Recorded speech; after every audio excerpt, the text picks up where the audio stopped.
Assalamualaikum warahmatullahi wabarakatuh. Hai, perkenalkan nama saya Sidiki Syafatra Ardiana dari kelas 11 MIPA 6. Di sini saya akan mempresentasikan teks eksplanasi yang berjudul Aurora. Sebelum masuk ke pembahasan, saya akan menjelaskan pengertian teks eksplanasi. Teks eksplanasi adalah suatu teks yang menjelaskan tentang suatu proses atau peristiwa mengenai asal-usul proses atau perkembangan suatu fenomena atau mungkin berupa peristiwa alam, sosial, atau budaya. Teks eksplanasi adalah teks yang berisi tentang proses mengapa dan bagaimana kejadian-kejadian alam, sosial, ilmu pengetahuan, budaya, dan lainnya dapat terjadi. Suatu kejadian baik itu kejadian alam maupun kejadian sosial yang terjadi di sekitar kita selalu memiliki hubungan sebab, akibat, dan proses. Berikutnya, ada struktur teks eksplanasi.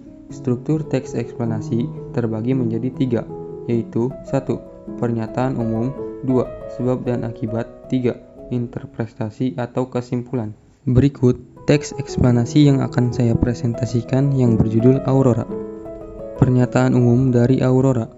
Aurora adalah sebuah fenomena alam berupa pancaran cahaya yang menyala-nyala pada lapisan ionosfer yang berasal dari sebuah planet.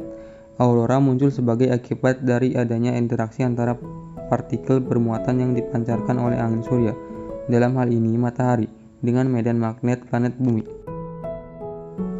Selanjutnya, sebab dan akibat dari aurora. Kemunculan aurora dimulai dari proses terjadinya angin matahari, pertama-tama sunspot, terbentuk dan menciptakan medan magnet. Kemudian karena kekuatannya tidak sanggup lagi menahan tekanan arus, maka dia akan jebol atau bocor. Sunspot yang hancur ini akan mengeluarkan kandungan energi tersalurkan yang berupa arus elektron dan proton. Aurora biasanya terjadi di daerah sekitar kutub selatan dan kutub utara. Fenomena aurora yang terjadi di daerah utara yang dikenal dengan nama aurora borealis. Sementara aurora yang ada di daerah kutub selatan disebut dengan aurora australis.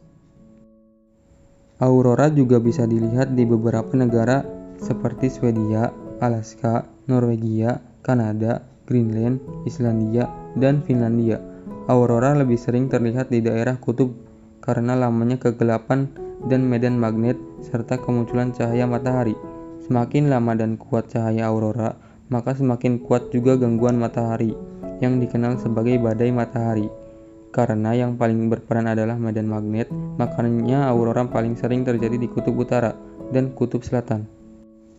Yang terakhir, interpretasi dari aurora.